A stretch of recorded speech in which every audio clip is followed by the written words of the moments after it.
and I believe in you. I believe in the simple things and everything you do. I believe in the heavens above, and I believe in truth. I believe in the love we have, because I believe in you.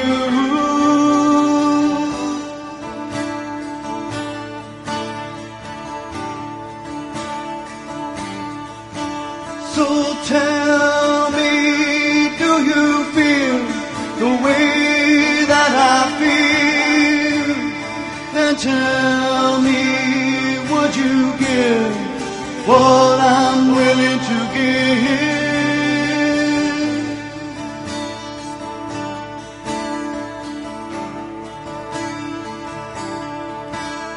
And I believe in honesty, and I believe it's true.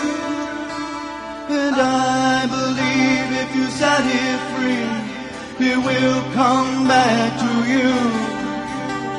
And I believe that things were meant to really be. And I believe in the love we have, because I believe in you.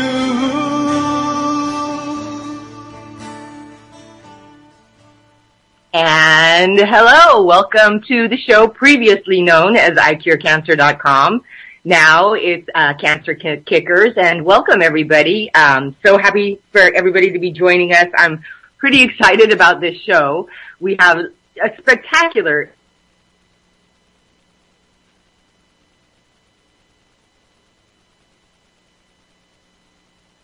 like a kind of a good news, bad news situation here. The good news being, I think we're getting more and more popular and more ears listening, which is wonderful. But what goes along with that is some simple sort of life kind of legality things.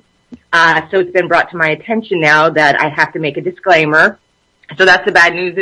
I'm going to have to say this every show that, first of all, UCY.TV in no way, shape, or form our opinions on this show is not the opinions of the station, and they do not provide us with any information. They're simply just the means in which we speak through. And also, this show in no way, shape, or form is making any kind of medical diagnosis or offering any kind of treatment, or also not disencouraging you to seek any kind of medical practitioner. This is simply a show of information. Different doctors, patients like myself, are sharing information on different means to treat different diseases. It's pure information, and no diagnosis or even medical advice is being offered in any way. So that being said, and a lot of you know the reason for the show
Hey, am I back? You're back on the air. For some reason, everybody just dropped off. But we're back live. Apologize. Good Lord. Sorry, guys. Sorry, I'm everybody. sorry. Are you there, Jerry? Yeah. Oh, great. Yeah. Sometimes we have these technical difficulties, and Well, you never know. And Cynthia, I'll mute myself and uno momento here. Are you going to say it or am I? You say it. Well, the thing of it is it's not likely that, there are people out there that want you to know that it doesn't cost you $1 million to treat yourself sometimes, that there's other ways to do it. And so I don't know. But my computer stayed on. So all the calls were cut and then for like a minute, and then all of a sudden it came back on, and you guys came back on. So I don't know what happened. I'm not going to speculate either. Just carry on. We shall endeavor to persevere. Right. Well, I will speculate because I know that a lot of those shows, including ours, gets booted off. It's true. There are people who don't want you to know that, you don't have to spend millions and millions of dollars, and you don't even have to do chemo, radiation, surgery. I cured myself. It's always interesting when those kind of little things that appear to be technical drop out. It's very interesting because, as I was saying, I cured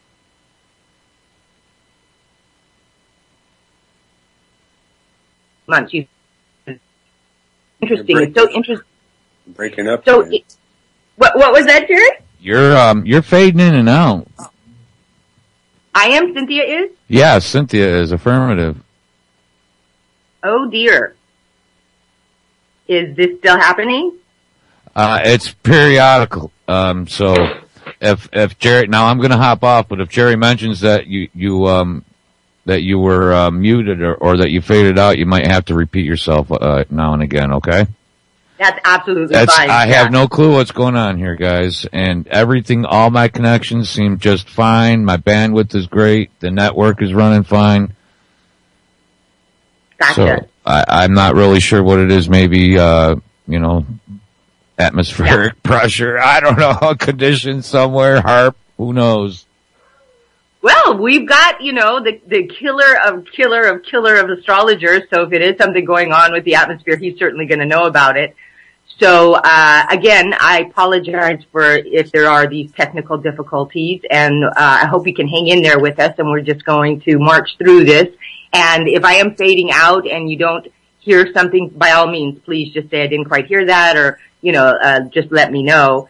And so again, we'll try this again. The point of the show is giving information about alternative medicine for all different kinds of diseases.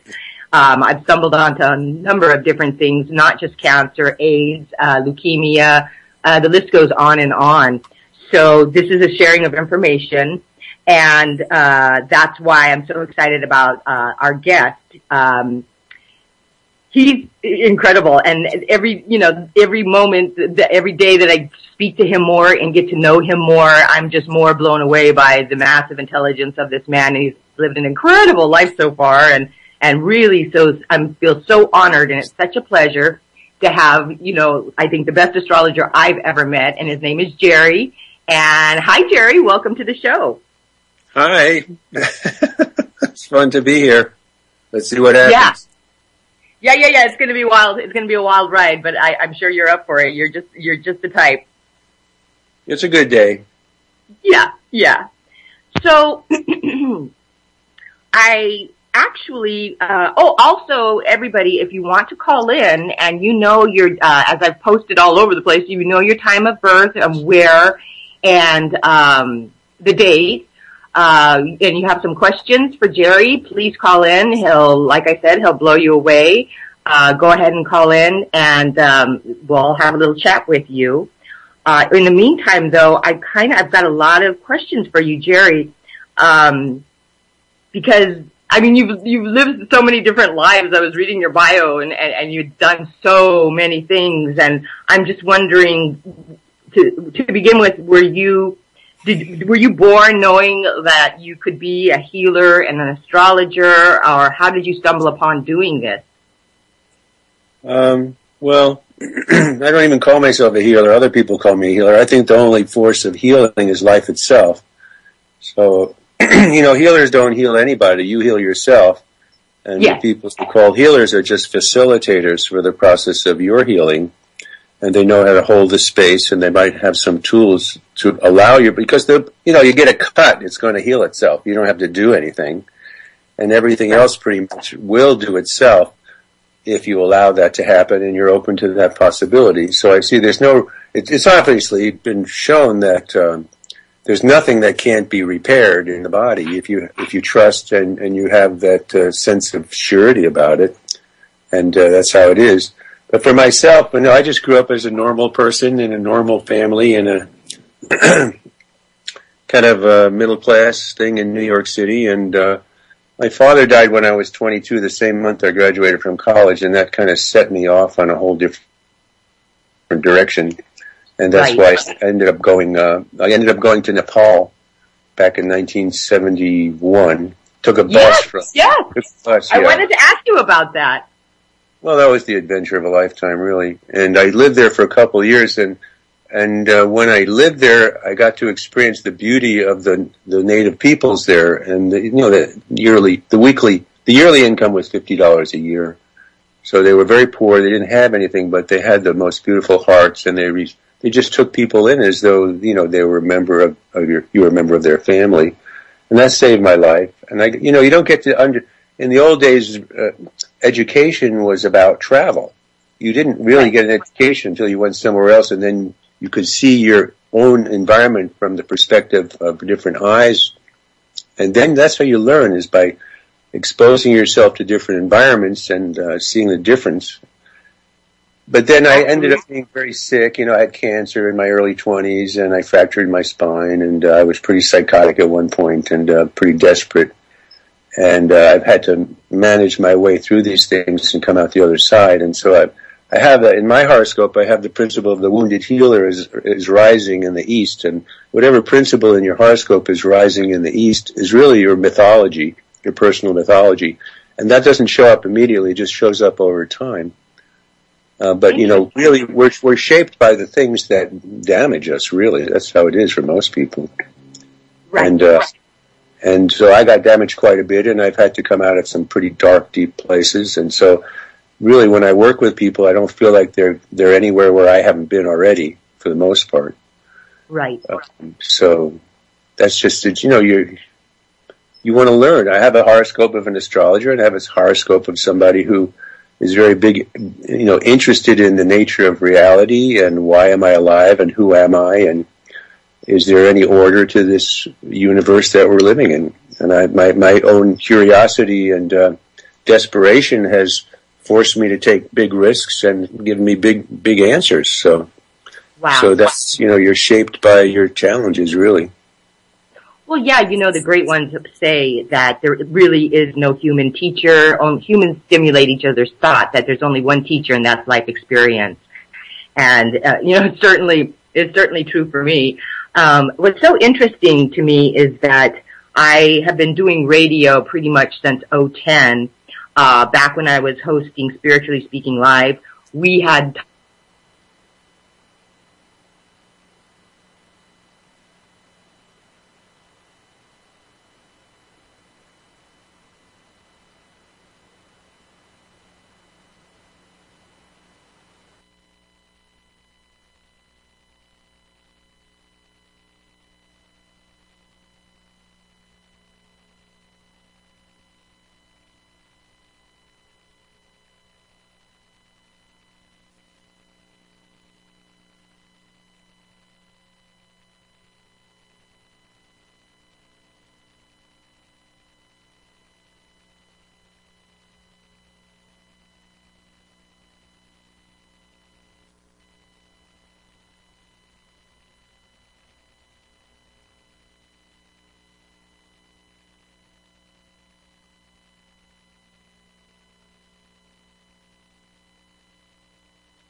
Hi.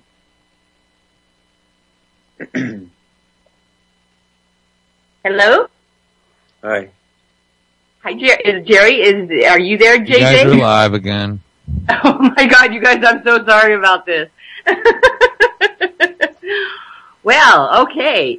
So, thanks everybody who's hanging in there with all of this interruption, and we really don't know what this is about. And if it happens again and it goes quiet, if you guys don't mind hanging in there with us, well, JJ the Magnificent will get us back on one way or another. And I just want to, again, thank JJ so much for his help with this show all the time. He's always there for me, and he's incredible, and couldn't ask for a better producer. Thank you so much, JJ.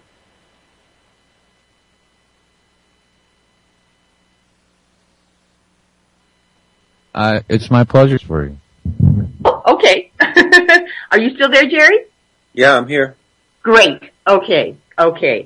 So, I was just wondering if, like I said, I've been exposed to all these astrologers such a long part of my life, and I've never heard this term about, you had called yourself, I believe you said, wounded healer rising in the East. What is this mythological rising in the East? What is that now?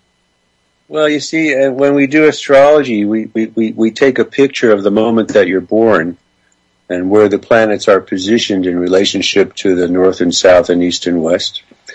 And that picture is your blueprint. That picture is like a tattoo or a genetic code that kind of indicates, Carl Jung said that things take on the energy of the moment that they're created. Right. And it's like a trajectory, it's like pointing a gun and shooting a bullet, and if you know how fast it goes and what direction it's pointed in, you can anticipate where the bullet's going to be at any particular place and time. So the birth chart is when you take your first breath, that's the beginning of your journey on Earth. I mean, you weren't on Earth before that. You came into a body, you took a first breath, and then you were embodied, and then you're on Earth. And that has a very kind of predictable trajectory. If you know how to look at the planets at the moment of birth, then you can really see what's happening at this moment in your life. You can see what's been happening, and you can see what's going to be happening. It's not like we don't call it predicting, we call it forecasting. It's like the weather, but we're much better than the weatherman. And actually, yeah, because we have more information to work with. But initially, the weather, the Farmer's Almanac was complete astrology. The people who do forecast the weather the ones who get it right are using astrology to do it. Right. So when I say Eastern Horizon, you see in the horoscope there are three main principles: the moon, the sun, and the Eastern Horizon. The moon represents your emotional experience, your inner child, and your needs, what you're hungry for. The sun represents your heart or your will or your soul. And the Eastern Horizon, or they call rising sign, represents the point of the Eastern Horizon when you're born, and that represents your personality or your presence. It's like your isness, it's your suchness, it's your being. A rose by any other name is still a rose. And so the Eastern Horizon is something that we actually become as we get older. We give up the childhood experience, sometimes we have to give up our will, but our presence is a certain frequency, and you can see how a person's presence, what frequency they're at, if you know the time of birth. And that's really what we're becoming. We're becoming in this life what we already are. We're becoming more authentic, So interesting. So when you say Eastern Rising, in other words, other people say, "Oh, I'm a Virgo with such and such rising." Is that the same thing? Yeah, it's like at sunrise, the sun is on the Eastern Horizon. Got it. So if somebody is born at sunrise, to have the sun rising, they're very radiant people.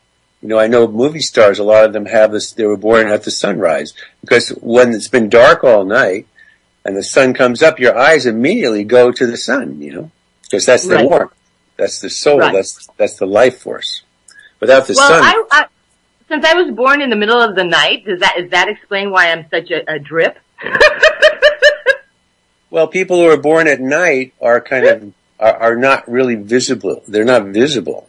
They're not seen by everybody else very easily, because the sun is below the horizon. So if you're born at night and the sun and moon are both below the horizon, basically you're not really seen by the culture.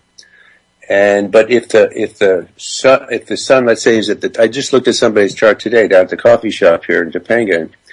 He had the sun and the planet, which is the identity. Then he had Mercury, which is his mind and communication. Then they had Venus, the planet of love and relating. We're all in the section of the chart that around noon, which deals with your career identity. So he's a very public individual. People who are born when the sun is at the top of the sky are seen by everyone. See? Got it. Right. Yeah, but people who are born at night, they're invisible, and they come alive at night usually, too. Yeah. Well, that's insomnia has always been, a treacherous thing for me. I'm interested though because you used the phrase for you used the wounded healer. What planet would that be that is your rising? Well, that's not even a planet. We use asteroids also in astrology. There's 4 main asteroids that were basically discovered around 1804. That's Pallas, Ceres, Juno, and Vesta. And they're female goddess energies. They represent the feminine principles. But then there's another body of light that's called Chiron, Chiron. And Chiron has always been called the wounded healer, because it has some people think it was a comet that got trapped into the solar system and has an irregular orbit between the planet Jupiter, Saturn, and Uranus. And it's a 50-year cycle, and it represents really the journey of Ulysses. Chiron in mythology was he was half human and half immortal. His father was the planet Saturn, which represents the kind of authority of the earth plane. And his mother was a water nymph. And he was terribly ugly when he was born, so his mother rejected him. And he was kind of distorted. But he ended up becoming a great teacher. He was taught mathematics and geometry and the arts of war. And he was an advisor to Hercules. And what happened was he got hit with an arrow in the thigh by Hercules, and he was mortally wounded, but he couldn't die. So even though he taught everybody else healing, he was mortally wounded. I mean, he was in mortal pain, and he couldn't die. So that's people who have that principle strongly placed in their horoscopes embody that energy. So it's kind of has to do with being a shamanic healer or an indigenous healer. And traditionally, the Chiron energy, if you have it strong, you were wounded as a child, you were taken away from the family, you were given to a healer who lived out in the woods, and he taught you how to do that kind of esoteric work. Right. And then, but you didn't grow up within the culture, so you had a very different perspective than everybody else who was programmed by the culture. But then you have to come back into the culture, and you have to basically teach them what you've learned on your own. And like the whole Star Wars thing, Luke, Skywalker was the principle of Chiron, Oh, interesting. He was taken out of the culture. He grew up separate from everybody, on some asteroid or whatever. And then he comes back and he ends up kind of, informing people as to what's really going on. Right. So some people have a very different journey. A lot of people, like if you're born with the principle of Saturn very strong in your chart, Saturn represents the police and the government and the Supreme Court and money and the monetary system and banks and all that. So if you have that principle rising in your chart, you come in being very responsible. You feel like you're an authority and you have to take care of everyone. Right. And if you're born with that principle at the top of the sky, it means that you're trying to achieve something in the world and accomplish some great ambition that you won't be happy. Like you have that in your chart. You won't be happy until you're an authority, you see. Uh-oh. Whoopsie. Well, that explains a lot. I'm also really interested, and this is for all my Virgos out there, and I got a lot of them. Now, what do you think? I know I've asked you this before, but what are your thoughts on this new sort of information that Virgos, in fact, are not ruled by Mercury, but by Vulcan? Because Virgos and Geminis are like the only two signs in basic astrology, I'm talking, that share a planet. And it was said once that, they just ran out of planets at the time, so they just threw Virgos into Mercury. And then it wasn't until much later that Vulcan was discovered. What do you think about that? Well, I really don't know about Vulcan. I haven't really studied Vulcan, so I don't know anything about it. Oh, okay. Yeah, it's kind of new. It's kind of interesting. And actually, a number of times over the past couple of years, I've even tried to Google it, find a site where somebody was, writing about, Virgos being ruled by Vulcan and not Mercury, et cetera, et cetera. Well, Vulcan might be an asteroid, but there's so many thousands of asteroids that people give names to. And you can go to some of these websites where the people are in, there's one guy, I forgot his name, but he's totally, that's all he talks about is asteroids. And, but there's thousands and thousands of them, and they all have different names and different meanings. So if you want to go with that, that's fine. But traditionally, I don't think that's been, they probably couldn't see asteroids, so they probably didn't use them. Right. So I'm not really a big fan. I use the 4 major asteroids, and they do show up in charts very clearly. Like it's Pallas is the goddess, the female goddess of justice, who was armed fully out of Zeus's head or Jupiter's head. She was born with a sword from Jupiter's head, and she establishes justice in the world. The sword cuts away illusion and establishes truth. And then you have the asteroid Vesta, which represents it's the sacred flame in the temple, like at Kennedy's grave or in the synagogue, or it's the fire that never goes out. And that represents, when it's strong in somebody's chart, that represents the principle of devotion and determination, and really is the one who tells the story of the community. It keeps the history of the community, and they call it the celibate workaholic, and a lot of politicians have that very strongly placed in their charts. And then the other one is Vesta Ceres, Ceres. This looks like a question mark with a cross at the bottom, in the middle of the bottom staff there. And Ceres represents nurturing, mothering, and really adopting children and then letting them go. Represents environmentalism and taking care of the earth and feeding people. It's like a nurse. Right. And Pallas and Ceres, Vesta, Pallas, and what's the last one? Juno. Juno represents the principle of the wife, or Jupiter's consort, the wife of God, actually. And Juno is recognized when it comes to issues about jealousy and relationship and sacred sex and things of that nature. Right. Those are the main 4 that they use, really. The other ones are just too many for me to actually deal with. I'm sorry. Look, there's enough there without dealing with thousands of asteroids, Oh, absolutely. Well, this is so interesting to me, and this brings up a really important question to me, because you and I had just met Jerry about a month ago now, at a wonderful organization, and the party was winding down, and he and I started chit-chatting away, and he started reading me like nobody has read me before, just off of his cell phone. He's like looking things up, and it really blew me away. And as I talked to Jerry, each week or whatnot, he'll always throw in a little something like, today things are going to be tough to accomplish, or nothing's solid today. And he keeps accurately forecasting my day, my week. I told him, this year so far has been a kind of a rocky one. And he goes, oh, Jerry's like, oh yeah, that's because of blah, blah, blah, blah, blah, blah, blah. It's so interesting to me. So he's dead on every time you talk to Jerry. It's crazy. But that brings me to my question now. One of my big life questions is I would love to hear your thoughts on this. I'm struggling with destiny. So many people, so many readers, all this stuff has said the way, I was destined for what I'm doing with, healing the cancer and bringing the information to the world.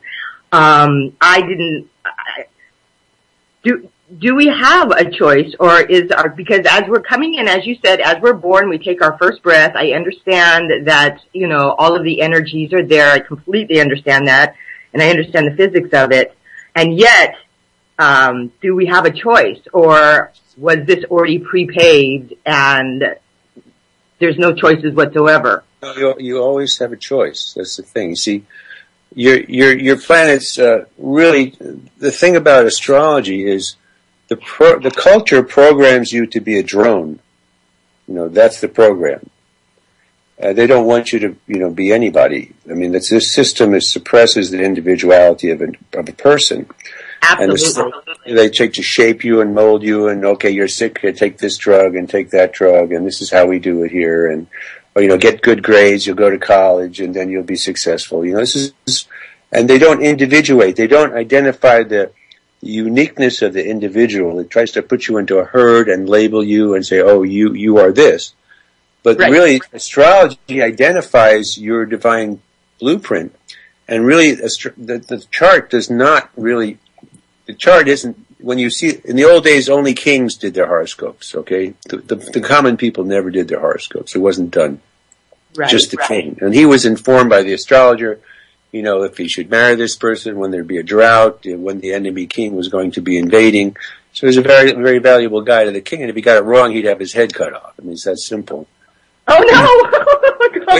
Oh, yes. You had to get it right, see? So it was a dangerous job.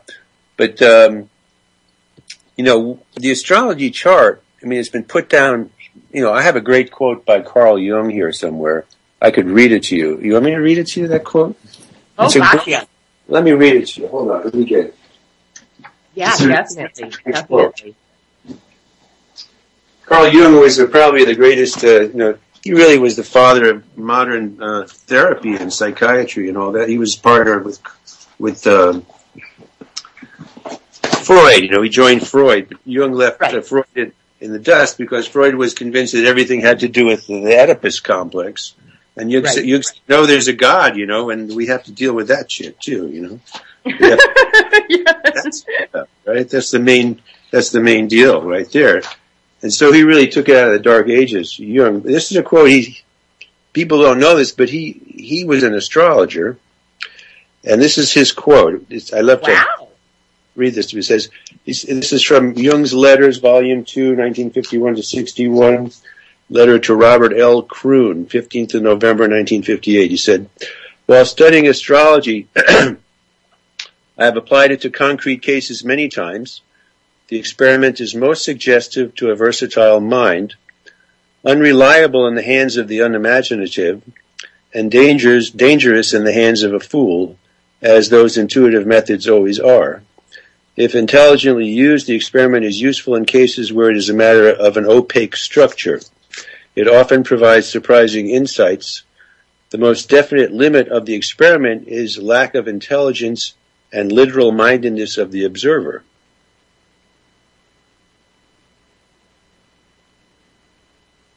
But it is unsatisfactorily explored despite very frequent use.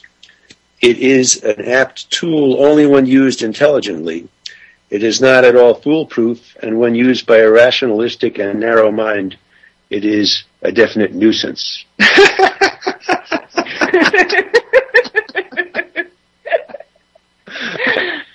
That's awesome. That's amazing. I love that quote. Yeah, so that's great.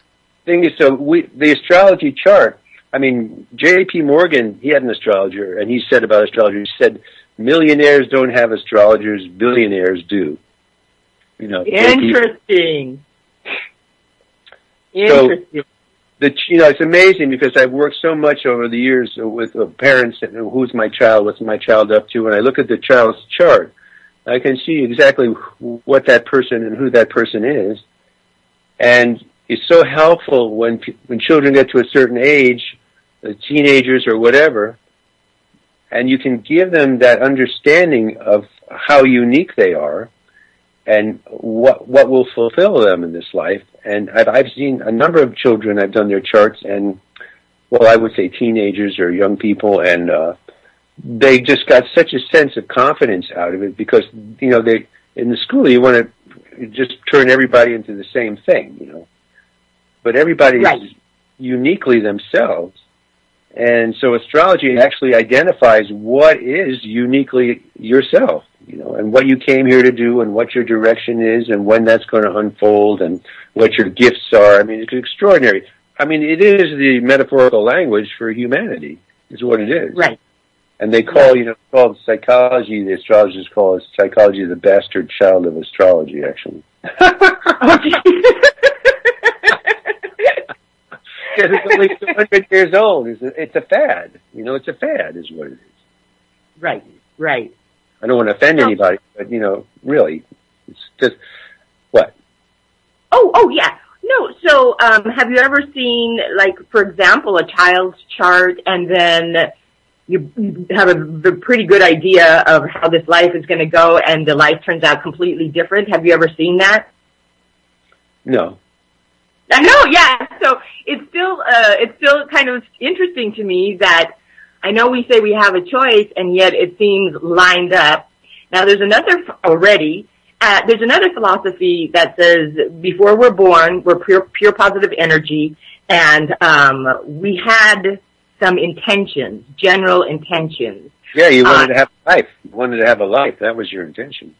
Right.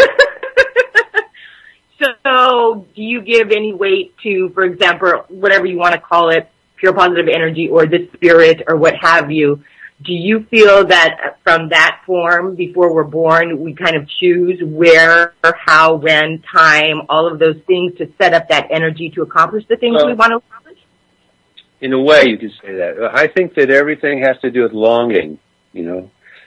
And I've worked with people, a lot of times I do trauma release work with people, and they go and say flip into past lifetimes when I'm working with them. They'll be in a completely other time, but they'll be fully present in that time. And they'll be fully present in what's going on at that time. And very often they'll be revisiting events that were not pleasant, you know, because it has a residue there. And they'll release a shock from that time that actually is still paralyzing them in this lifetime. And I've seen that hundreds and hundreds and hundreds of times, actually. And but I feel that people come here with a longing. You know, first they want to be alive, first of all, and then they have a longing to be fulfilled. And I think that the chart really accurately describes what that longing is, because they came here with an intention, yes, and they came here with all the wisdom that they had accrued over God knows how many incarnations, or maybe I don't know how many incarnations, but I think there have been quite a few, and they just want to accomplish something that's valuable to them, right? Right. Maybe something they longed for previously or wished for, or maybe they've been shaped by their histories, and now they really have a determination, a lot of them, to contribute something that's constructive and that benefits other people, which is really what we're doing here. We want to be authentically ourselves, and at the same time, we want to serve the other human beings here, because that's the greatest opportunity that we have, is to serve one another, really. That's what it's all about. Yeah, couldn't have done more. I see. So people are compelled to really fulfill the energy or the picture of the idea of the moment of the birth, because that embodies that expression of longing that they had, that they wanted to manifest at this time. Right. I understand you right. that way, because people want to do their charts. They want to fulfill the promise in the chart. See, right? Because that represents the whole kind of default setting of what they haven't been able to do in the past. I see. And I'm curious, when you say that you work with hundreds and hundreds, you said that they were like experiencing another lifetime at the same time that they were with you. Do you put them into some kind of hypnosis, or does it just kind of happen? I don't have nothing to do with. I have nothing to do with hypnosis. No, this is not programming somebody. Basically, we exist in the moment called now. We can't go a second before that or the next moment. We're in the now. This is where we live. This is where we reside, in the moment called now. Our mind, if you're thinking, your mind is going to take you into the past or the future. But you're not the past or the future. You're remembering something, or you're projecting some thought into the future, but you're not either of those thoughts. You're the consciousness that's aware of those thoughts, okay? So most people don't have that very clear. They think that they are their thoughts. You're not your thoughts, okay? Because you know, you're not your thoughts. You're the energy of life itself, looking out of your eyeballs. Right. And so when you work with somebody, when I've worked with people, what I do is basically simply, I've been trained by the guy who wrote the book on releasing shock and trauma from the body. He's one of the guys I work with. He's brilliant. He's a close friend of mine, and Peter Levine. And basically, by sitting with someone and just facing them and them sitting comfortably, and I can talk with them and I can bring their awareness into their body sensations. Because the body remembers everything. Even if the mind doesn't remember it, the body remembers it, okay? Right. So we bring their awareness into the body sensations, and then sensations will come up, and those sensations will evoke a state of being fully present in the body, and from that moment of now, you can actually access any now that you've ever been in. I guess it's all now. But now, there's no tomorrow, right? Tomorrow, only when it comes, it's going to be now, right? That's the joke, right? Yeah. Tomorrow, well, guess what? When tomorrow comes, it's still today, right? Right. Well, that's so interesting. You don't get tomorrow. You only get today. Right, So right. make the most of it, because that's all you're going to get. You're not going to get tomorrow. When tomorrow comes, it only comes as today.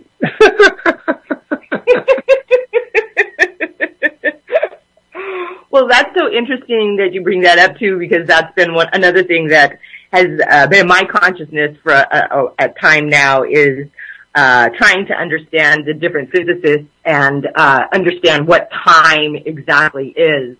I was reading this one book a friend forwarded to me, and he was claiming that you can't really understand anything until you grasp the concept of time.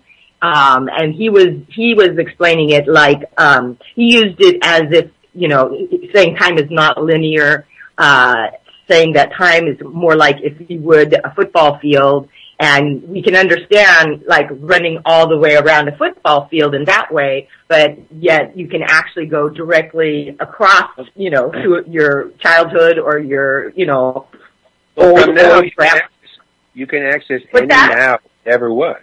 In the now is the only place you can access any other now. There's only one now, and every other now is connected to that now. See? You don't have tomorrow. You don't have 5 minutes from now. You just have now.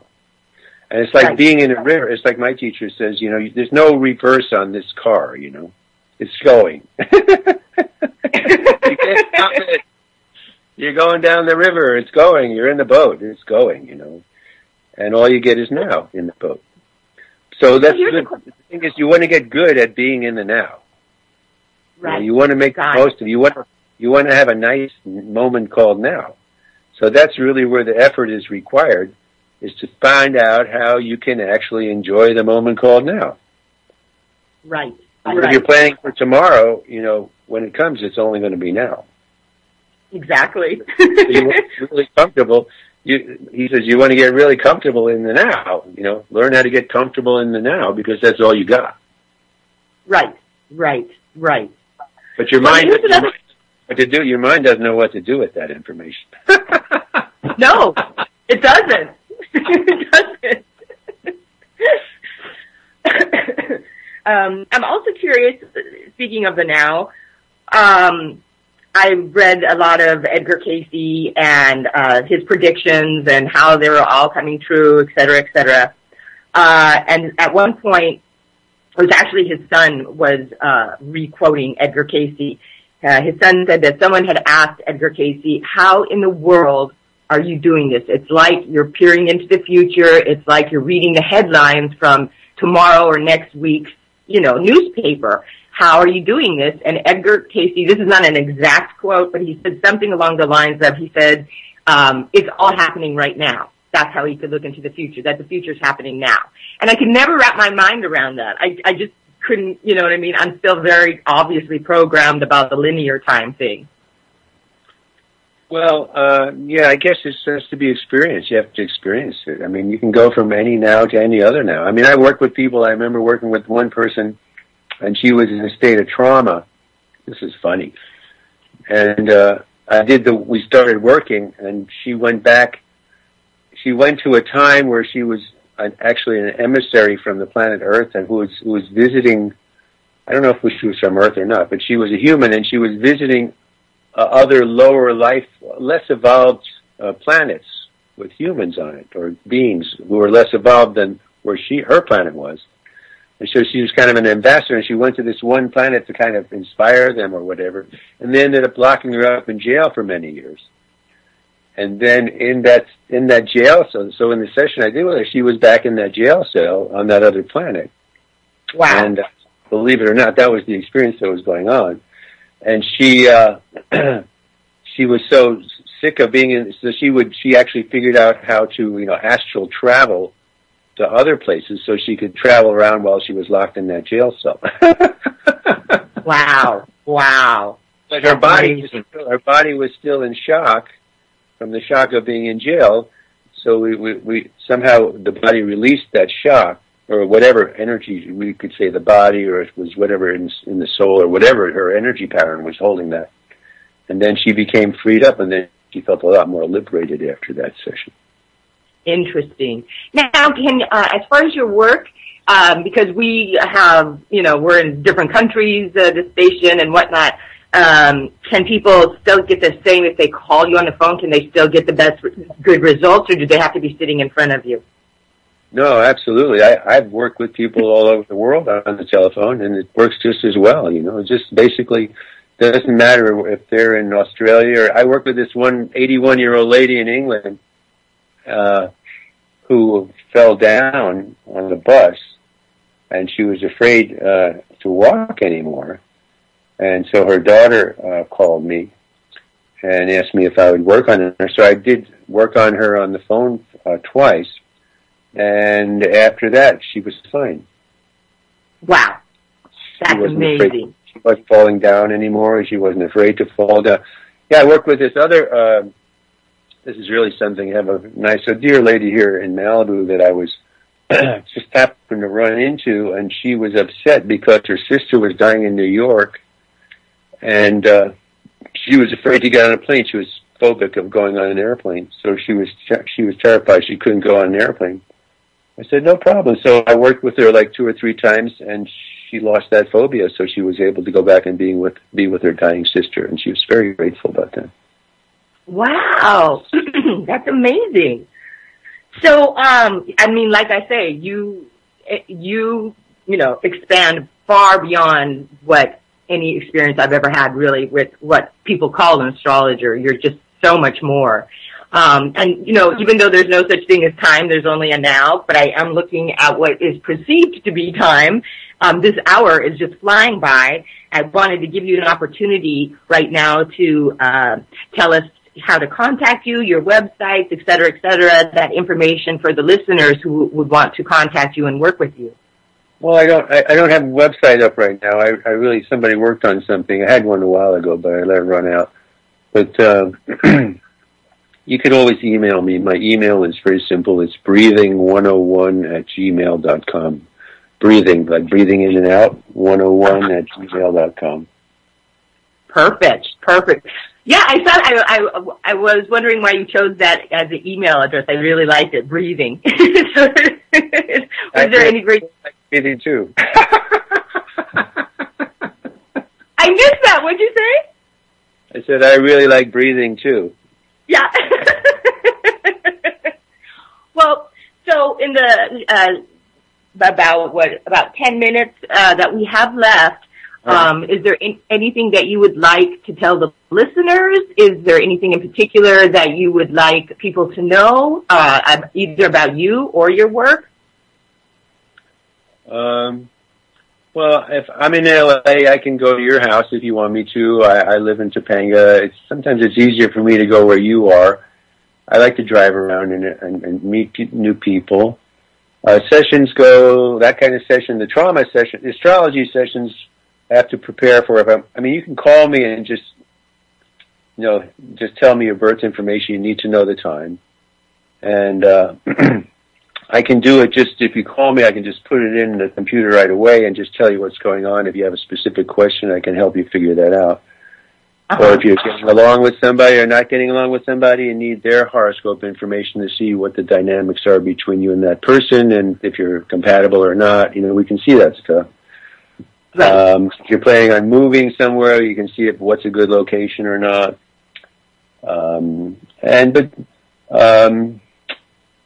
if you wanted, I usually do, I do the astrology and I do the somatic release work for people who have some fright paralysis in their nervous systems. Maybe they have high anxiety, or maybe they, had a head injury, or maybe they're, thinking of killing themselves, or maybe they're, very... All of the above? maybe they're like unclear about what direction to go in, or maybe they had a terrible childhood and they think it's permanent experience. But no, these are just these shocks that we have. I'll just explain. Trauma, what they call trauma, is basically paralysis in the nervous system as a result of encountering a circumstances that's overwhelming. So, and sometimes over time, these traumatic events add up in our nervous system. We get to the point where we just don't feel like we want to leave the house, or we can't talk to anybody, and we're afraid of everything. And it's interesting. I've been talking to a number of people who've been experiencing that. So, is that different for every person, or is there like a common thread there with being afraid to leave the house and anxiety? Well, the common thread is that over time, these different disturbing moments, sometimes the chart just shows it's time to start letting go of them, and if you don't know how to let go of them, then you're going to be frozen. So this fright, flight, and freeze. See, traumatic events happen when we're overwhelmed. Freud has a good quote about trauma. I forgot the exact words, but it has to do with, being overwhelming experiences that lead us into a state of paralysis and terror. And that's a physiological state, What happens to animals in nature is that we respond to threats the same way as any animal with a nervous system, or even a spider. It's that primitive. The survival nervous system is that primitive. And so when we counter a threat, we respond either by fighting back, defending ourselves and fighting back. We can't do that by running for your life. And if you can't do that, basically what happens is the body goes into a state of paralysis. The energy that would have expressed itself as fight or flight collapses in the nervous system, and we disconnect from our body. We actually float out of the body to some extent or another. Right. And so people have been, who have been abused or violated or hurt or damaged by circumstances, even around birth, it can show up later. So these things do show up over time. We're not designed for this modern, quote, modern life, There's just too much shit going on. Use the phrase, but... So it adds up in the nervous system, and at some point you just collapse and you can't function. And you wake up in terror, and you go to bed in terror, and you try to do whatever you can to change that, but most people are not really prepared for that kind of a situation. And if you get locked up somewhere, it's not going to solve the problem. But the problem is that there's a huge state of energy bound up in the nervous system that we wanted to be expressed as fighting or fleeing, that got trapped in the body like a coiled spring. Okay. So that coiled spring is always coiled. So the slightest provocation will evoke, the slightest trigger will evoke the whole package of, I got to get out of here and I can't. Yeah, so it could be panic attacks. The last 5 minutes, someone decided to try to call in. So I don't think. I'm sorry. What was that, JJ? Huh? I didn't hear you, JJ. I said your last 4 minutes of the show, someone decided to try to call in, but I'm not going to ask. Oh, wow. Because it's too late now. Okay. Oh, wow. Okay. Caller, whoever you are, again, you can contact Jerry at breathing101 at gmail.com. Is that right, Jerry? Yeah. Not breathing. It's BREATHING. Breathing. Yeah. Right. Yeah, got it. So if you want to contact Jerry that way and work with him, also I'm going to have him back on the show if he'll have me, because I haven't even scratched the surface of the things that I wanted to ask him. So if he's willing, we'll definitely have him back on the show as well. And all of this has just been incredibly fascinating to me.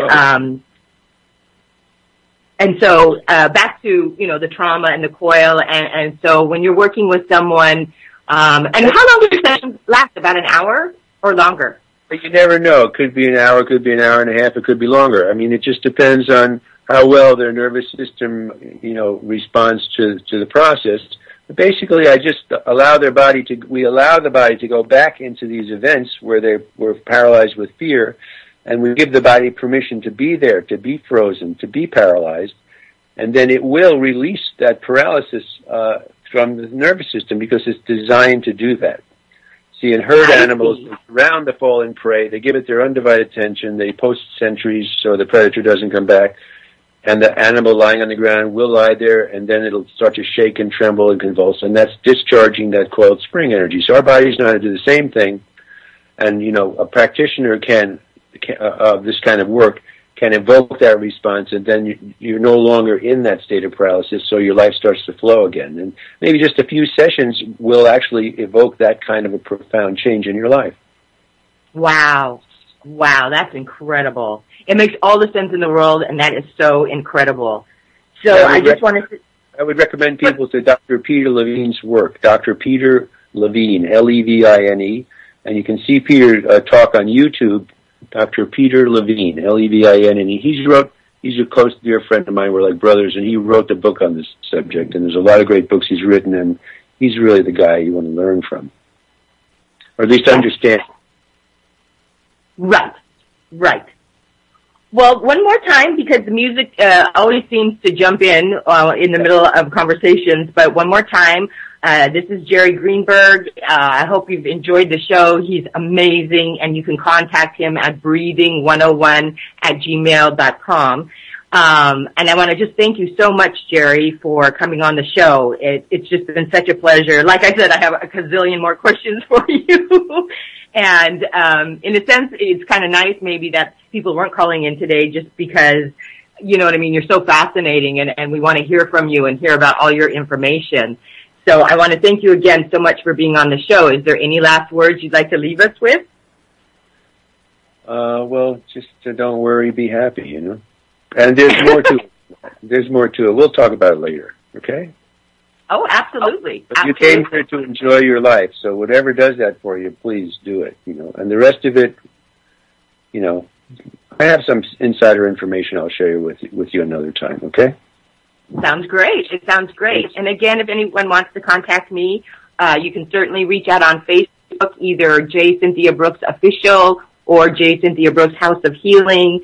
And you can also contact me through iCureCancer.com.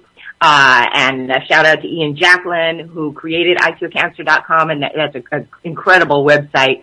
There's so much information there about alternative healing and et cetera. And once again, I just want to thank everybody for listening, and thank you, Jerry, for on the show. There's the music, and we're done. Thank you so much, Jerry.